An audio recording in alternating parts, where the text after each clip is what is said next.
Hi hello ಸ್ನೇಹಿತರೆ, ಎಲ್ರಿಗೂ ನಮಸ್ಕಾರ. ನಾನು ನಿಮ್ಮ ಸಾಮ್ರಾಟ್ ಅನಿಲ್ ಮಾತಾಡ್ತಿರೋದು. ನೀವು ನೋಡ್ತಾ ಇದ್ದೀರಾ ಸಾಮ್ರಾಟ್ ಅನಿಲ್ ಲ್ಯಾಪ್ಟಾಪ್ಸ್ ಯೂಟ್ಯೂಬ್ ಚಾನಲ್.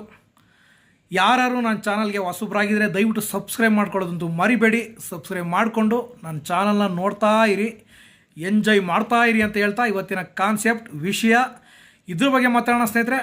ಬನ್ನಿ ಸ್ನೇಹಿತರೆ, ಎಲ್ಲರೂ ಬಾಯಲ್ಲಿ ಸರ್ ನಂದು ಎಷ್ಟಾಗುತ್ತೆ ಸರ್, 47 ಆಗಿದೆ ಆಗುತ್ತಾ ಸರ್, 46 ಆಗಿದೆ ಆಗುತ್ತಾ ಸರ್, ಎಲ್ಲರೂ ಬಾಯಲ್ಲೂ ಬರೀ ಇದೆ.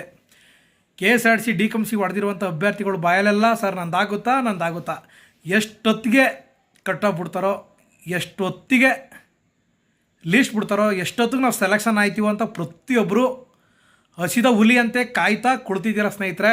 ಅದೆಲ್ರಿಗೂ ಗೊತ್ತು. ಖಂಡಿತ ಒಳ್ಳೆಯದಾಗಲಿ, ಎಲ್ರಿಗೂ ಜಾಬ್ ಸಿಗಲಿ ಅನ್ನೋದೇ ನಮ್ಮ ಆಶಯ, ನಮ್ಮ ಒಂದು ಆಶೀರ್ವಾದ ಖಂಡಿತ ಇದ್ದೇ ಇರುತ್ತೆ ಸ್ನೇಹಿತರೆ. ಇದ್ರ ಬಗ್ಗೆ ತಲೆ ಕೆಡಿಸ್ಕೊಬೇಡಿ ಸ್ನೇಹಿತರೆ. ಮುಖ್ಯವಾದ ವಿಚಾರ ಏನಪ್ಪ ಅಂತ ಹೇಳಿದ್ರೆ, ಕಟ್ ಆಫ್ ತುಂಬ ಜನ ಕೇಳ್ತಿದ್ದಾರೆ ಸರ್, ಸಿಕ್ಕಾಬಿಟ್ಟೆ ರಿಸಲ್ಟ್ ಬರ್ತಾಯಿದೆ ಸರ್, ಇದ್ರ ಬಗ್ಗೆ ಸ್ವಲ್ಪ ಮಾಹಿತಿ ಕೊಡಿ, ಯಾವ ಥರ ನಿಲ್ಲುತ್ತೆ ಏನು ಎತ್ತ. ತುಂಬ ಜನ ಕೇಳ್ತಾ ಇದ್ದೀರಾ, ಇದ್ರ ಬಗ್ಗೆ ಮಾತಾಡಬೇಕು ಅಂತಲೇ ನಿಮ್ಮ ಮುಂದೆ ಇವತ್ತು ವೀಡಿಯೋ ಮಾಡೋಕ್ಕೋಸ್ಕರ ವೀಡಿಯೋ ಮಾಡ್ತಾಯಿದ್ದೀನಿ ಸ್ನೇಹಿತರೆ. ವಿಷಯನ ಹೇಳೋಕ್ಕೋಸ್ಕರ ವೀಡಿಯೋ ಮಾಡ್ತೀನಿ. ದಯವಿಟ್ಟು ವೀಡಿಯೋನ ಪೂರ್ತಿ ನೋಡಿದ್ರೆ ಕಂಪ್ಲೀಟಾಗಿ ಅರ್ಥ ಆಗುತ್ತೆ, ನಿಮಗೆಲ್ಲ ಕಂಪ್ಲೀಟಾಗಿ ಅರ್ಥ ಆಗುತ್ತೆ ಆಯ್ತಾ ಸ್ನೇಹಿತರೆ. ಆಲ್ರೆಡಿ ನಿಮಗೆಲ್ಲ ಗೊತ್ತು, ಕರೆಕ್ಟಾಗಿ ಕೇಳಿಸ್ಕೊಳ್ಳಿ. ಈ ನಾನು ಎಷ್ಟೇ ಹೇಳಿದ್ರು ಕೆಲವೊಂದು ವಿಚಾರ ಯಾವ ಥರ ಆಗ್ತಾಯಿದೆ ಅಂತ ಹೇಳಿದ್ರೆ ತುಂಬ ಹುಡುಗರು ಕನ್ಫ್ಯೂಸ್ ಆಗ್ತಾಯಿದ್ದಾರೆ. ಸರ್ ಇವತ್ತೊಂದು ದಿನ ಹೇಳ್ತೀರಾ, ಇನ್ನೊಂದು ದಿನ ಹೇಳ್ತೀರಾ, ಹಂಗೆ ಹಿಂಗೆ ಅಂತ. ನಾನು ಎಲ್ಲ ಒಂದೇ ಹೇಳಿರೋದು, ನಾನು ಯಾವುದೂ ಚೇಂಜ್ ಮಾಡಿಲ್ಲ. ನಿಮಗೆ ಅರ್ಥ ಮಾಡ್ಕೊಳಕ್ಕಾಗ್ತಾಯಿಲ್ಲ ಅಷ್ಟೇ, ಅರ್ಥ ಆಯ್ತಾ. ಯಾವುದೇ ಕಾರಣಕ್ಕೂ ನಿಮಗೆ ಅರ್ಥ ಆಯ್ತಲ್ಲ, ಇದನ್ನು ಅರ್ಥ ಮಾಡ್ಕೊಳ್ಳಿ. ಕ್ಲಿಯರ್ ಇದು ನೀವು ಕರೆಕ್ಟಾಗಿ ವಿಡಿಯೋನ ನೋಡಿದ್ರೆ ಕ್ಲಿಯರಾಗಿ ಅರ್ಥ ಮಾಡ್ಕೊಂಡ್ರೆ ಕರೆಕ್ಟಾಗಿ ಅರ್ಥ ಆಗುತ್ತೆ ನಿಮಗೆ, ಅರ್ಥ ಆಯ್ತಾ, ಕರೆಕ್ಟಾಗಿ ಅರ್ಥ ಆಗುತ್ತೆ. ಹಾಂ, ಓಕೆ ಸ್ನೇಹಿತರೆ. ನಾನು ಆಲ್ರೆಡಿ ನಿಮಗೆಲ್ಲ KSRTC DCOMC ಹಾಸನಲ್ಲಿ ಏನು ನಡೀತಾ ಇದೆಯಾ ಸ್ನೇಹಿತರೆ, ಕಟ್ ಆಫ್ ಮಾಡಿ ಬಿಟ್ಟಿದ್ದೀನಿ. ಈ ಕೆಟಗರಿಗೆ ಆಯಾಯ ಕೆಟಗರಿಗೆ ಇಷ್ಟಕ್ಕೆ ನಿಲ್ಲುತ್ತೆ ಅಂತ ನಾನು ನಿಮಗೆಲ್ಲ ಕಟ್ ಆಫ್ ಮಾಡಿ ಬಿಟ್ಟಿದ್ದೀನಿ ಸ್ನೇಹಿತರೆ. ಅದು ಅಷ್ಟಕ್ಕೆ ನಿಲ್ಲಲ್ಲ, ಇನ್ನು ಕರೆಕ್ಟಾಗಿ ಕೇಳಿಸ್ಕೊಳ್ಳಿ, ಅಷ್ಟಕ್ಕೆ ನಿಲ್ಲಲ್ಲ. ನಾನು ಎಷ್ಟು ನಂಬರ್ ಕೊಟ್ಟಿದ್ದೀನೋ ಆಲ್ರೆಡಿ ಗೊತ್ತು ನಿಮಗೆ. ನಾನು ಎಷ್ಟು ನಂಬರ್ ಕೊಟ್ಟಿದ್ದೀನಿ ಅದಕ್ಕಿಂತ ಕಡಿಮೆಗೆ ನಿಲ್ಲುತ್ತೆ, ಅಷ್ಟಕ್ಕೆ ನಿಲ್ಲಲ್ಲ, ಅರ್ಥ ಆಯ್ತಾ. ನಾನು ಅರ್ಧ ಮಾರ್ಕ್ಸು 1 ಮಾರ್ಕ್ಸು ಜಾಸ್ತಿ ಕೊಟ್ಟಿದ್ದೇನೆ, ಅದಕ್ಕಿಂತ ಕಡಿಮೆಗೆ ನಿಲ್ಲುತ್ತೆ ಕೆಟಗರಿ. ನಾನು ಮಾತಾಡ್ತಿರೋದು ಕೆಟಗರಿ ಇವಾಗ, ಅರ್ಥ ಆಯ್ತಾ. ಯಾವ ಕೆಟಗರಿಗೆ ಎಷ್ಟು ಮಾರ್ಕ್ಸ್ ಕೊಟ್ಟಿದ್ದೇನೋ ಅಷ್ಟಕ್ಕೆ ನಿಲ್ಬೋದು, ಇಲ್ಲ ಅದಕ್ಕಿಂತ ಕಡಿಮೆಗೆ ನಿಲ್ಬೋದು. ಯಾವುದೇ ಕಾರಣಕ್ಕೂ ಜಾಸ್ತಿ ಅಂತೂ ಆಗಲ್ಲ, ಅರ್ಥ ಆಯ್ತಾ. ಒಂದು ವಿಚಾರ ನಿಮಗೆ ಅರ್ಥ ಆಯ್ತಾ, ಅಷ್ಟಕ್ಕೆ ನಿಲ್ಲುತ್ತೆ ಕೆಟಗರಿ, ಅಷ್ಟಕ್ಕೆ ನಿಲ್ಲುತ್ತೆ. ಯಾರ್ದಾಗುತ್ತೋ ಯಾರು ಬಿಡುತ್ತೋ ಆಮೇಲೆ ವಿಚಾರ ಮಾಡೋಣ, ಗೊತ್ತಾಯ್ತಾ. ಇಲ್ಲಿ ಯಾರ್ದಾಗುತ್ತೋ ಯಾರು ಬಿಡುತ್ತೋ ಹೇಳೋಕ್ಕಾಗಲ್ಲ. ಈಗ ನಿನ್ನ ಸರ್ ನಾನು ಕೆಟಗರಿ ಇಷ್ಟು ಹೊಡೆದಿದ್ದೀನಿ, ಅದು ನಿಂದಾಗುತ್ತೋ ಇಲ್ಲ ಬೇರೆಯವ್ರದ್ದಾಗುತ್ತೋ ನಾವು ಗೊತ್ತಾಗಲ್ಲಪ್ಪ. ಬಟ್ ಆ ಕೆಟಗರಿಗೆ ಅಷ್ಟಕ್ಕೆ ನಿಲ್ಲುತ್ತೆ, ನಾನು ಏನು ಕಟ್ ಆಫ್ ಮಾಡಿದ್ದೀನೋ ಅಷ್ಟಕ್ಕೆ ನಿಲ್ಲುತ್ತೆ. ಇದು ನಿಮ್ಮ ಒಂದು ಕಿವಿಲಿರಲಿ, ನಿಮ್ಮ ಗಮನದಲ್ಲಿರಲಿ ಸ್ನೇಹಿತರೆ. ನಂತರ ಈಗ ಜನರಲ್ ಬಗ್ಗೆ ಮಾತಾಡೋಣ. ಜನರಲ್ಲು 1000 ಪೋಸ್ಟ್ ಇತ್ತು ಸ್ನೇಹಿತರೆ, 1000 ಪೋಸ್ಟ್ ಜನರಲ್ ಇದೆ, ಅರ್ಥ ಆಯ್ತಾ. ಒಂದು ನೇಮಕಾತಿ ಅಂದರೆ 10% ಕೆಟಗರಿಗೆ ಹಂಚಬೇಕು, ಇನ್ನು 10% ಜನರಲ್ಲು ಕೊಡಬೇಕು. ಜನರಲ್ಲು ಎಲ್ರಿಗೂ ಕೊಡ್ತಾರಾ. ಈಗ ನಾವು ಅಂದ್ಕೊಂಡಿದ್ವಿ 46ರಿಂದ 50 ಜನರಲ್ಗೆ ಬರ್ತಾರೆ, ಅವರೆಲ್ಲ ಸೆಲೆಕ್ಷನ್ ಆಗ್ಬೋದಾ? ಯಾವುದೇ ಕಾರಣದಲ್ಲೂ ಇಲ್ಲ ಸ್ನೇಹಿತರೆ. ಇದು ಕೂಡ ನಿಮ್ಮ ಗಮನದಲ್ಲಿರಲಿ. ಇದು ಕೂಡ ಯಾವುದೇ ಕಾರಣದಲ್ಲೂ ಸೆಲೆಕ್ಷನ್ ಆಗಲ್ಲ, ಅರ್ಥ ಆಯ್ತಾ. ಈಗ ರಿಸಲ್ಟ್ ಅಷ್ಟು ಬರ್ತಾಯಿದೆ, ಇಷ್ಟು ಬರ್ತಾಯಿದೆ, ಬರಲಿ. ಎಷ್ಟು ಬರ್ತೋ ಒಂದಿನಕ್ಕೆ 50-50 ಹೊಡೆಯೋರು 20 ಜನ ಬರ್ತಾರ, ಬರಲಿ, ನೋಡೋಣ, ಅದ್ರ ಮುಂದೆ ನೋಡೋಣ.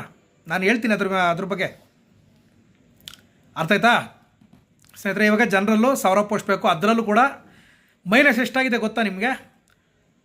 ಈಗ 1000 ಪೋಸ್ಟು ಜನರಲ್ ಇದೆ, ಆ ಜನರಲಲ್ಲಿ 52 ಪೋಸ್ಟು ಯೋಜನಾ ನಿರಾಶ್ರಿತರಿಗೆ ಕೊಡಬೇಕು, ಆ ಜನರಲ್ಲೂ ಕೂಡ. ಬಾಕಿ ಉಳ್ಕೊಳ್ಳೋದೆಷ್ಟು 948, ಅರ್ಥ ಆಯ್ತಾ, ಕ್ಲಿಯರಿಟಿ ಸಿಗ್ತಾ. 948ರಲ್ಲಿ ಅರ್ಥ ಮಾಡ್ಕೊಳ್ಳಿ. ನಾನಿದು ಜನರಲ್ ಮಾತಾಡ್ತಾ ಇರೋದು, ಕೆಟಗರಿ ಹೇಳಿದ್ದೀನಿ. ಕೆಟಗರಿ ನಾನೇನು ಕೊಟ್ಟಿದ್ದೀನಿ ಅಷ್ಟಕ್ಕೆ ನಿಲ್ಲುತ್ತೆ, ಇಲ್ಲ ಅದಕ್ಕಿಂತ ಕಡಿಮೆ ನಿಲ್ಲುತ್ತೆ. ಅರ್ಧ ಮಾರ್ಕ್ಸು 1 ಮಾರ್ಕ್ಸು ಕಡಿಮೆಗೆ ನಿಲ್ಲುತ್ತೆ. ಅದರಲ್ಲೂ ಪ್ಲಸ್ ಪಾಯಿಂಟ್ ಅಂತೂ ಕೆಟಗರಿ SC ಹುಡುಗರು ಯಾರಿದ್ದೀರ ಅಭ್ಯರ್ಥಿಗಳು ಅವ್ರಿಗೆ ಇನ್ನೂ ಕಡಿಮೆಗೆ ನಿಲ್ಲುತ್ತೆ. ಅದನ್ನು ನಾನು ಮುಂದಿನ ವಿಡಿಯೋದಲ್ಲಿ ನಿಮಗೆಲ್ಲ ತಿಳಿಸ್ಕೊಡ್ತೀನಿ ನಾನು, ಓಕೆನಾ ಸ್ನೇಹಿತರೆ.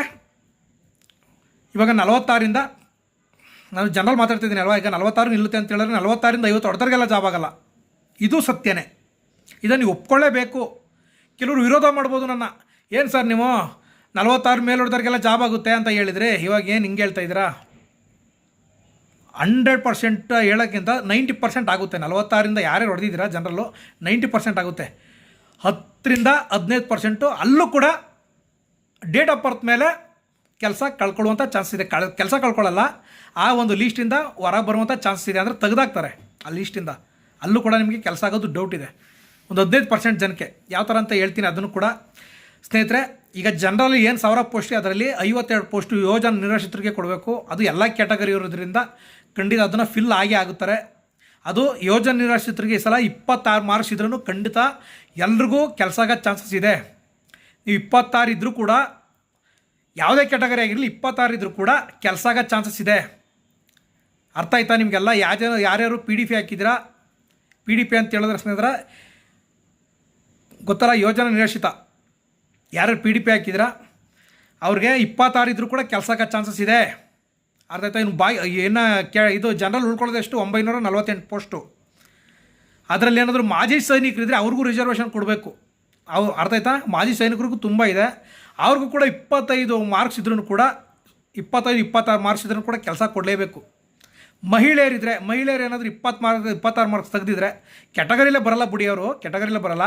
ಇನ್ನು ಕ್ಯಾಟಗರಿಯಲ್ಲಿ ನೋಡಿ, ಜನರಲ್ಲೂ ಕೂಡ ಮಹಿಳೆಯರಿಗೆ ರಿಸರ್ವೇಷನ್ ಕೊಟ್ಟಿದ್ದಾರೆ. ಏನು 1000 ಪೋಸ್ಟು ಜನರಲ್ ಇದೆಯಾ ಅದರಲ್ಲೂ ಮಹಿಳೆಯರಿಗೆ ರಿಸರ್ವೇಷನ್ ಕೊಟ್ಟಿದ್ದಾರೆ. ಆ ಮಹಿಳೆಯರು ಬರಲ್ಲ, ಅದು ಪುರುಷರಿಗೆ ಸಿಗುತ್ತೆ. ಅರ್ಥ ಆಯ್ತಾ? ಅದಕ್ಕೆ ಪುರುಷರಿಗೆ ಸಿಗೋದ್ರಿಂದ 1000 ಪೋಸ್ಟ್ ಆಗಿರೋದು. ಆ 1000 ಪೋಸ್ಟಲ್ಲಿ 52 ಪೋಸ್ಟು ಯೋಜನೆ ನಿರಾಶ್ರಿತರಿಗೆ ಹೋಗುತ್ತೆ ಸ್ನೇಹಿತರೆ. ಇನ್ನು ಗ್ರಾಮೀಣ, ಅದರಲ್ಲಿ ನೋಡಿ GM ಅಲ್ಲೂ ಈಗ 46ರಿಂದ 56 ನೋಡಿದ್ದೀರಾ, ಅದರಲ್ಲೂ ಕೂಡ ಕನ್ನಡ ಮಾಧ್ಯಮ ರಿಸರ್ವೇಷನ್ ಕೊಡಬೇಕು. ಅರ್ಥ ಆಯ್ತಾ? ಕನ್ನಡ ಮಾಧ್ಯಮ ರಿಸರ್ವೇಷನ್ ಕೊಡಬೇಕು. ಗ್ರಾಮೀಣ ಅಭ್ಯರ್ಥಿ ರಿಸರ್ವೇಷನ್ ಕೊಡಬೇಕು. ನೆಕ್ಸ್ಟು ಮಹಿಳೆಯರಿಗೆ ರಿಸರ್ವೇಷನ್ ಕೊಡಬೇಕು. GM ರಿಸರ್ವೇಷನ್ ಕೊಡಬೇಕು. GM ಅಂತ ಹೇಳಿದ್ರೆ ಆಲ್ ಓವರ್ ಕ್ಯಾಟಗರಿ, ಇವ್ರ ಕ್ಯಾಟಗರಿಗೆ ಬರಲ್ಲ, ಆಲ್ ಓವರ್ ಕ್ಯಾಟಗರಿ GMಗೆ ಸೆಲೆಕ್ಷನ್ ಆಗಿರ್ತಿರಲ್ಲ 46ರಿಂದ 50, ಅದರಲ್ಲಿ ಕನ್ನಡ ಮಾಧ್ಯಮ ಗ್ರಾಮೀಣ ಅಭ್ಯರ್ಥಿ ಇಲ್ಲದೇ ಇರೋರು GM ಅವ್ರಿಗೆ ಇಷ್ಟಿಷ್ಟು ಪೋಸ್ಟ್ ಅಂತ ಕೊಡಲೇಬೇಕು. ಗೊತ್ತಾಯ್ತಾ? ಆಮೇಲೆ ಕನ್ನಡ ಮಾಧ್ಯಮಕ್ಕೆ ರಿಸರ್ವೇಷನ್ ಕೊಡಬೇಕು, ಗ್ರಾಮೀಣ ಅಭ್ಯರ್ಥಿಗೆ ರಿಸರ್ವೇಷನ್ ಕೊಡಬೇಕು, ಮಹಿಳೆಯರಿಗೆ ರಿಸರ್ವೇಷನ್ ಕೊಡಬೇಕು, PDPಗೆ ರಿಸರ್ವೇಷನ್ ಕೊಡಬೇಕು, ಮಾಜಿ ಸೈನಿಕರಿಗೆ ರಿಸರ್ವೇಷನ್ ಕೊಡಬೇಕು. ಗೊತ್ತಾಯ್ತಾ? ಇದರಲ್ಲಿ ಡೇಟ್ ಆಫ್ ಬರ್ತ್ ಮೇಲೆ ತುಂಬ ಜನ ಹೋಯ್ತಾರೆ. ಅದು ನನಗೆ ಗೊತ್ತು. ಆಲ್ಮೋಸ್ಟ್ ಅಲ್ಲೂ ಸೀನಿಯರ್ಗಳೇ ಆಯ್ಕೆ ಆಗೋದು. ನಿಮಗೆ ಗೊತ್ತಿರಲಿ, ಸೀನಿಯರ್ಗಳೇ ಆಯ್ಕೆ ಆಗೋದು. ಯಾರು ಆಗ್ತಾರೆ ಯಾರು ಬಿಡ್ತಾರೆ ಇಲ್ಲಿ ಬೇಡ, ಎಲ್ರಿಗೂ ಜಾಬ್ ಆಗಲಿ ಅನ್ನೋದೇ ನಮ್ಮ ಆಸೆ. ನಾನಿಲ್ಲಿ ವಾಸ್ತವ ಮಾತಾಡ್ತಾ ಇದ್ದೀನಿ.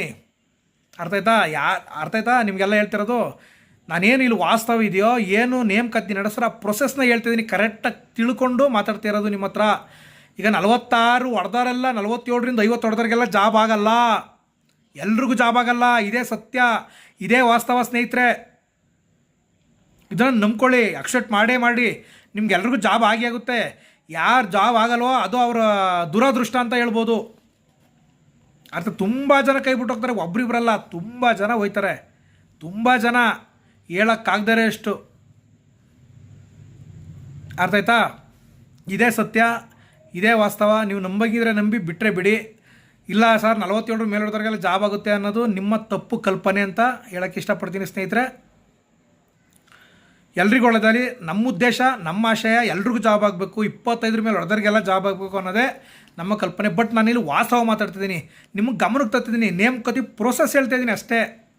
ಅರ್ಥ ಆಯ್ತಾ? ಯಾರು ತಪ್ಪು ತಿಳ್ಕೊಬಾರ್ದು, ನನ್ನ ಅಭಿಮಾನಿಗಳು, ಫಾಲೋವರ್ಸು ಯಾರು ಕೂಡ ತಪ್ಪು ತಿಳ್ಕೊಬಾರ್ದು ಸ್ನೇಹಿತರೆ. ಎಲ್ರಿಗೂ ಒಳ್ಳೆಯದಾಗಲಿ. NWKSRTC ಸ್ನೇಹಿತರೆ, NWKSRTC ಇದನ್ನೂ ಹೇಳ್ತೀನಿ ಕೇಳಿ. 47ವರೆಯಿಂದ